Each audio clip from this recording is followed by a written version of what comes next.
മലപ്പുറം കാളികാവിൽ നരഭോജി കടുവയെ കണ്ടെത്താനുള്ള തെരച്ചിൽ ആരംഭിച്ചു. വിവിധയിടങ്ങളിൽ സ്ഥാപിച്ച ക്യാമറകൾ പരിശോധിച്ചു. ഇതോടൊപ്പം ഡ്രോൺ ഉപയോഗിച്ചുള്ള പരിശോധനയും നടക്കുകയാണ്. അതേസമയം തന്നെ ദൗത്യത്തിനായി എത്തിച്ച കുങ്കിയാന പാപ്പാനെ ആക്രമിച്ചു. ദൗത്യം പുരോഗമിക്കുന്നതിനിടെ നിലമ്പൂർ സൗത്ത് DFO ധനിക് ലാലിനെ മാറ്റിയത് വിവാദമായിരുന്നു. വിശദാംശങ്ങളുമായി ശിവദാസ് കന്മനം ചേരുകയാണ്. ശിവദാസ്, ദൗത്യം വീണ്ടും പുനരാരംഭിച്ചിരിക്കുകയാണ്. എങ്ങനെ പുരോഗമിക്കുന്നു?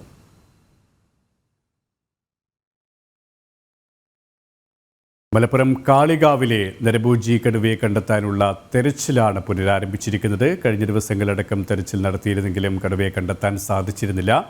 വിവിധയിടങ്ങളിൽ സ്ഥാപിച്ച ക്യാമറകൾ ഇതിനകം ഉദ്യോഗസ്ഥർ പരിശോധിച്ചിട്ടുണ്ട്.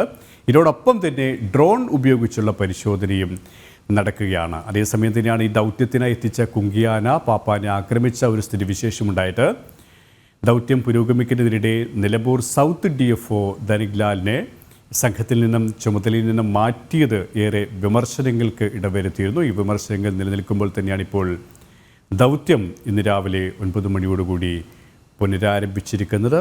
വലിയ പരിഭ്രാന്തിയാണ്, ആശങ്കയാണ് ജനങ്ങൾക്കുള്ളത്. നരഭോജി കടുവയാണ്. ശിവദാസ്, ഏത് രീതിയിലാണ് ദൗത്യം പുനരാരംഭിച്ചു കഴിഞ്ഞത്? എങ്ങനെ തുടരുന്നു, പുരോഗമിക്കുന്നു?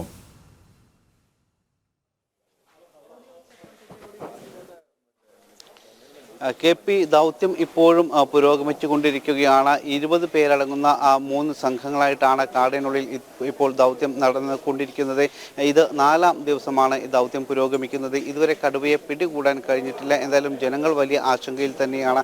പ്രത്യേകിച്ച് കടുവ സാന്നിധ്യം സ്ഥിരീകരിച്ചതോടെ ഈ ഭാഗത്തുള്ള ആളുകൾക്കൊന്നും തന്നെ ജോലിക്ക് പോകാൻ കഴിയാത്ത ഒരു സാഹചര്യം കൂടി നിലനിൽക്കുന്നുണ്ട്. എങ്കിലും ഇന്നലെ വനംവകുപ്പ് ഉദ്യോഗസ്ഥർ വിവിധ ഇടങ്ങളിൽ സ്ഥാപിച്ച ക്യാമറയിൽ കടുവയുടെ ദൃശ്യം പതിഞ്ഞിരുന്നു. ഇത് അല്പം പ്രതീക്ഷ നൽകുന്നുണ്ട്. കാരണം കടുവ ഈ ഭാഗത്ത് തന്നെ ഉണ്ട് എന്ന കാര്യം സ്ഥിരീകരിച്ചിട്ടുണ്ട്. അതുകൊണ്ട് തന്നെ വൈകാതെ തന്നെ കടുവയെ പിടികൂടാൻ കഴിയും എന്നൊരു പ്രതീക്ഷ തന്നെയാണ് ദൗത്യ സംഘത്തിന് ഉള്ളത്. പ്രത്യേകിച്ച് ഈ മേഖലയിൽ പലപ്പോഴും മഴ പെയ്യുന്നതും അതോടൊപ്പം തന്നെ ദുർഘടമായ പാതകളും അടക്കം വലിയൊരു പ്രതിസന്ധി സൃഷ്ടിക്കുന്നുണ്ട്. ഇത് ദൗത്യത്തിന് മുൻപിലുള്ള ഒരു വലിയ വെല്ലുവിളി തന്നെയാണ്. എങ്കിലും വൈകാതെ തന്നെ കടുവയെ പിടികൂടാൻ കഴിയും എന്ന പ്രതീക്ഷ തന്നെയാണ് ദൗത്യ സംഘത്തിന് ഉള്ളത്. ഇന്ന് ഏകദേശം 10 മണിയോടുകൂടി തന്നെയാണ് തിരച്ചിൽ ആരംഭിച്ചിരിക്കുന്നത്. അതിന് മുൻപായി ഈ ക്യാമറകളെല്ലാം തന്നെ പരിശോധിച്ചിരുന്നു. ഈ വിവിധ ഇടങ്ങളിൽ ഏകദേശം 50ഓളം ക്യാമറകളാണ് സ്ഥാപിച്ചിട്ടുള്ളത്. ഈ ക്യാമറകളിലെ ദൃശ്യങ്ങളെല്ലാം തന്നെ ആദ്യം പരിശോധിക്കും. ഇത് ഇടയ്ക്കിടയ്ക്ക് പരിശോധിക്കുന്നുണ്ട്. വിവിധ ഘട്ടങ്ങളിൽ ഈ ക്യാമറകൾ പരിശോധിക്കുന്നുണ്ട്. അതിൽ ഏതെങ്കിലും സമയത്ത് എപ്പോഴെങ്കിലും ദൃശ്യങ്ങൾ പതിഞ്ഞിട്ടുണ്ടോ എന്ന കാര്യം പരിശോധിക്കും. അതിനുശേഷമാണ് ഇതിൻ്റെ അടിസ്ഥാനത്തിൽ ഈ ദൗത്യസംഘം പരിശോധന നടത്തുന്നത്. ഇങ്ങനെ വ്യത്യസ്ത സംഘങ്ങളായി 20 പേരടങ്ങുന്ന വ്യത്യസ്ത സംഘങ്ങളായിട്ട് പരിശോധന തുടരുന്നു. അതോടൊപ്പം തന്നെ ഈ സംഘത്തിൽ വിദഗ്ധർ അടക്കമുള്ളവർ ഉണ്ട്. പ്രത്യേകിച്ച് അരുൺ സക്രിയ അടക്കമുള്ളവരുടെ നേതൃത്വത്തിലുള്ള സംഘമാണ് ഇതിന് നേതൃത്വം നൽകുന്നത്. അതോടൊപ്പം തന്നെ 2 കുങ്കിയാനകളെയും ദൗത്യത്തിന് വേണ്ടി എത്തിച്ചിട്ടുണ്ട്. പക്ഷേ ഈ കുങ്കിയാനകളെ മയക്കുവെടി വെക്കുന്ന സമയത്ത് മാത്രമായിരിക്കും കുങ്കിയാനകളെ ഈ ഭാഗത്തേക്ക് എത്തിക്കുക. നിലവിൽ ഒപ്പം ഈ ദൗത്യത്തിന് എത്തിച്ച കുങ്കിയാന പാപ്പാനെ ആക്രമിച്ച ഒരു സാഹചര്യം കൂടി ഉണ്ടല്ലോ, അതിന്റെ വിശദാംശങ്ങൾ എന്തൊക്കെയാണ്? തീർച്ചയായും ഇന്ന് ഈ ദൗത്യത്തിനിടെ ഉണ്ടായ ഒരു അനിഷ്ട സംഭവം കൂടിയാണ്. കുഞ്ചു എന്ന കുങ്കിയാനയാണ് ഇത്തരത്തിൽ പാപ്പാനെ ആക്രമിച്ചത്. ഇന്ന് രാവിലെയാണ് ഇത്തരത്തിലുള്ള ഒരു സംഭവം ഉണ്ടായിരിക്കുന്നത്.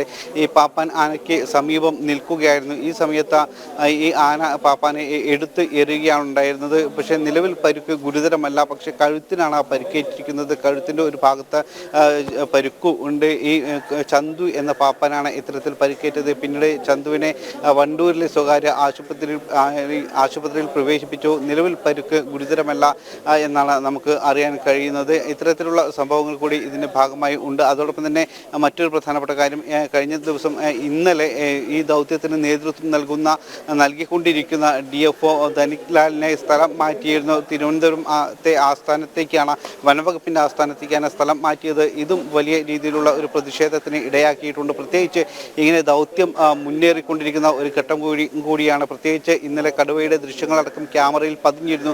ഈ ഒരു ഘട്ടത്തിൽ, നിർണായകമായ ഈ ഒരു ഘട്ടത്തിൽ ദൗത്യത്തിന് നേതൃത്വം നൽകുന്ന DFOയെ ഇവിടെ നിന്നും മാറ്റിയത് ദൗത്യത്തിന് ഒരു പ്രതിസന്ധി സൃഷ്ടിക്കുന്നുണ്ട്, വെല്ലുവിളി ആകുന്നുണ്ട്. ഇതും വലിയൊരു പ്രതിഷേധത്തിന് ഇടയാക്കിയിട്ടുണ്ട്. പ്രത്യേകിച്ച് ദൗത്യത്തിൽ പങ്കെടുക്കുന്ന ആളുകൾക്ക് പോലും ഈ വിഷയത്തിൽ ഒരു പ്രതിഷേധം ഉണ്ട്. എന്തായാലും ദൗത്യം നിലവിൽ ഇപ്പോൾ പുരോഗമിച്ചുകൊണ്ടിരിക്കുകയാണ്. 4ാം ദിനത്തിലും ഇപ്പോഴും കടുവയെ കണ്ടെത്താൻ കഴിഞ്ഞിട്ടില്ല. ദൗത്യം പുരോഗമിച്ചുകൊണ്ടിരിക്കുകയാണ്. ശിവദാസ് കന്മനമാണ് മലപ്പുറത്ത് നിന്നും വിശദാംശങ്ങൾ നൽകിയത്.